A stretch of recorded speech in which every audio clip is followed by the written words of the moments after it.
इस मीटिंग में मौजूद सभी बुजुर्गों, नौजवान दोस्तों,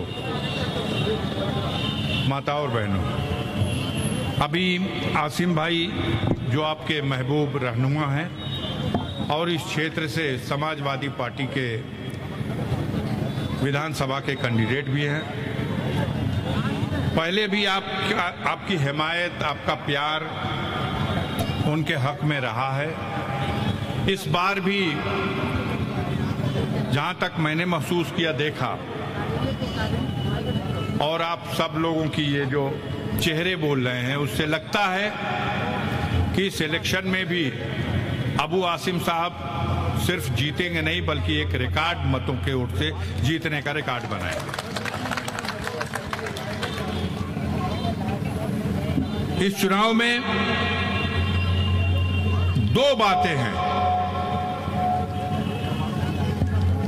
जा रही यार, हर जगह जा रही है, तू लोग कर जा रही, अब हम बोल रहे हैं, जा रही, आप जाइए, बैठ जाइए कहीं।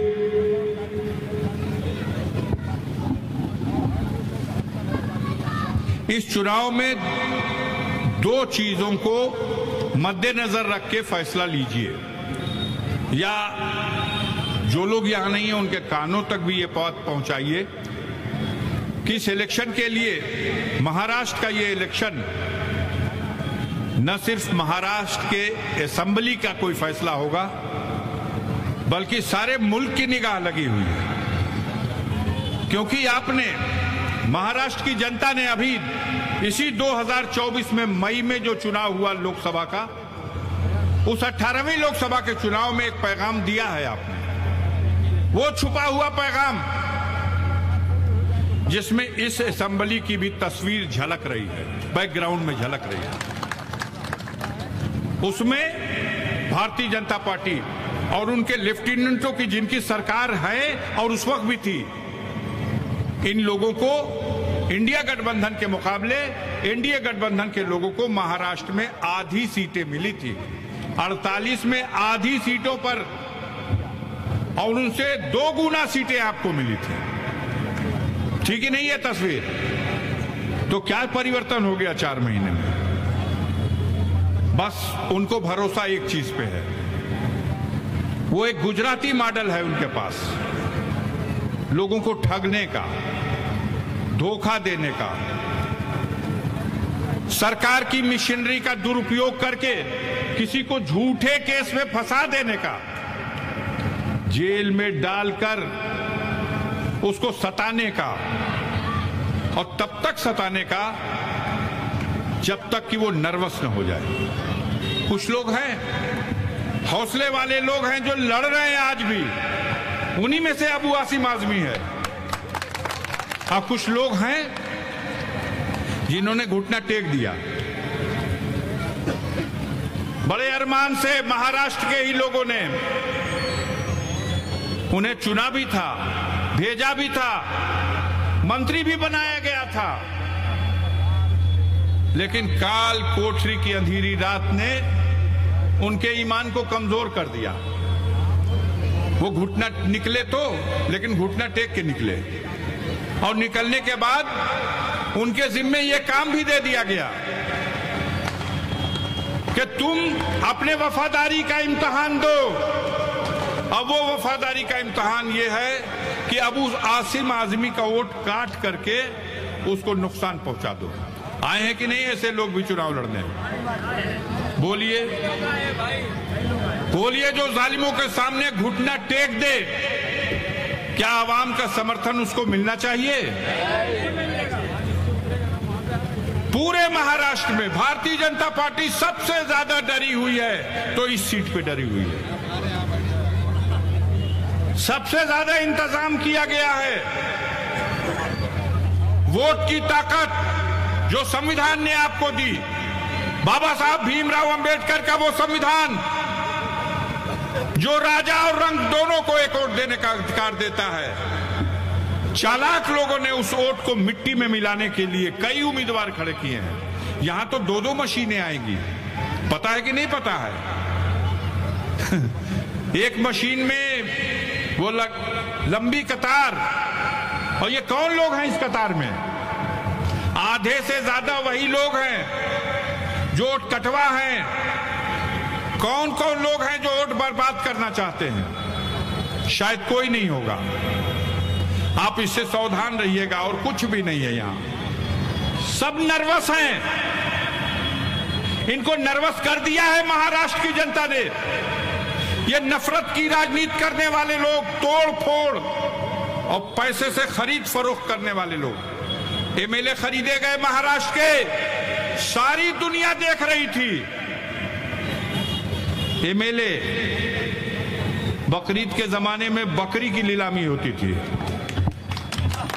महाराष्ट्र में एमएलए नीलाम हुए। यही गुजराती मॉडल है।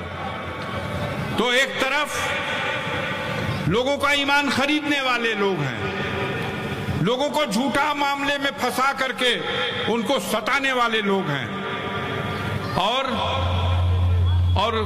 महाराष्ट्र के तरक्की के वो तमाम साधन उसको महाराष्ट्र से ट्रांसफर करके गुजरात ले जाने वाले लोग हैं।